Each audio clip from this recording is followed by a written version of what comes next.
میں اتنی بڑی عظیم مسجد میں دین کی بات سننے کے لیے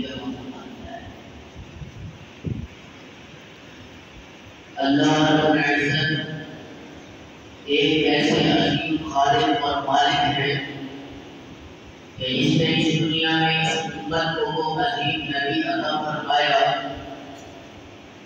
وہ عظیم پیغمبر عطا فرمایا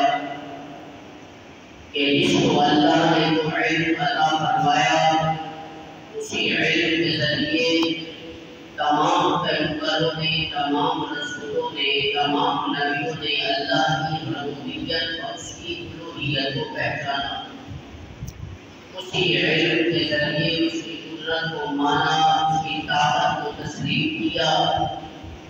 اور اس کے احکامات کو سن کر سمجھ کر اس پر عمل کیا،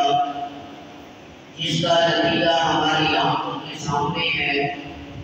کہ ان پیغمبروں اور رسولوں نے یہ امت تک اپنی جان کو ڈال کر محنت کے ساتھ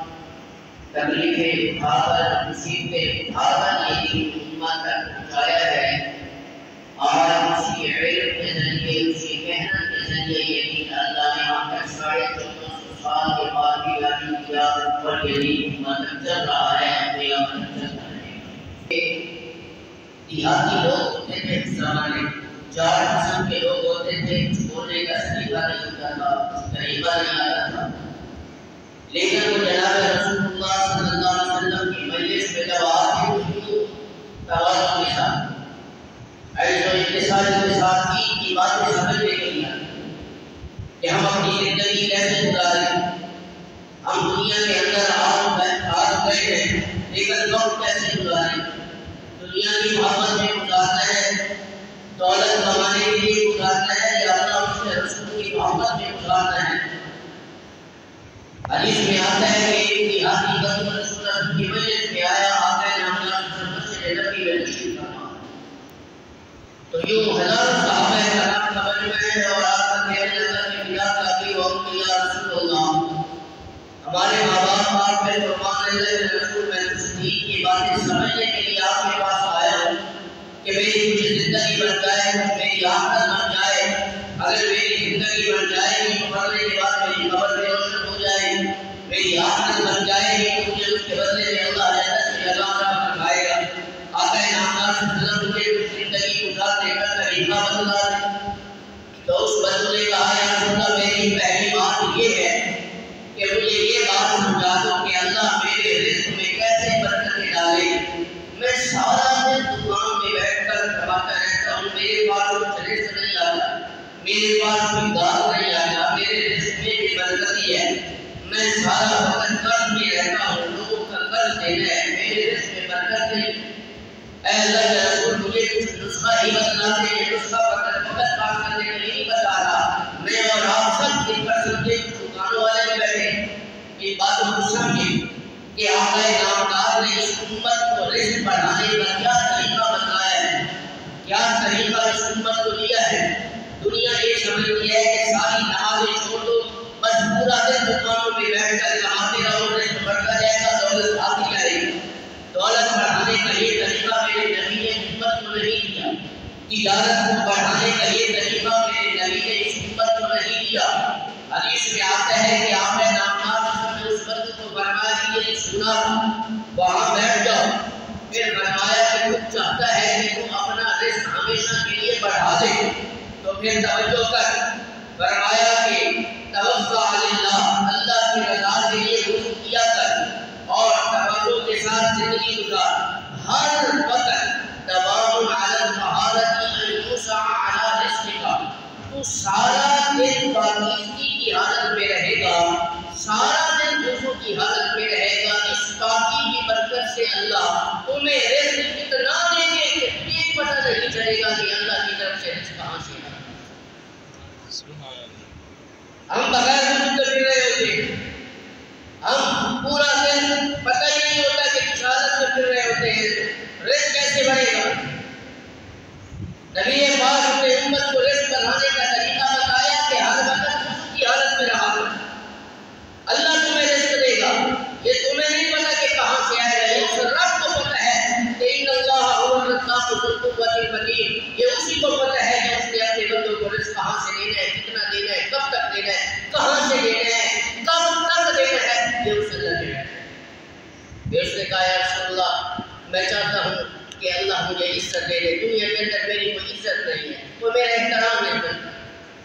واقعہ نامدار صلی اللہ علیہ وسلم نے فرمایا اگر تو چاہتا ہے کہ دنیا میں اپنی عزت کرے، لوگ تیرا احترام کریں، تجھے دیکھ کر کھڑے ہو جائیں،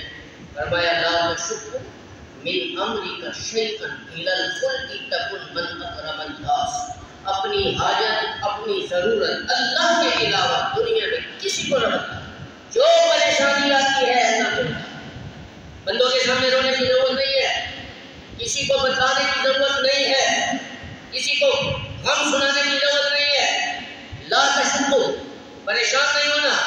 اپنی مصیبت اپنی تکلیف اپنے رب کو بتا دے۔ جب تیری زندگی کے اندر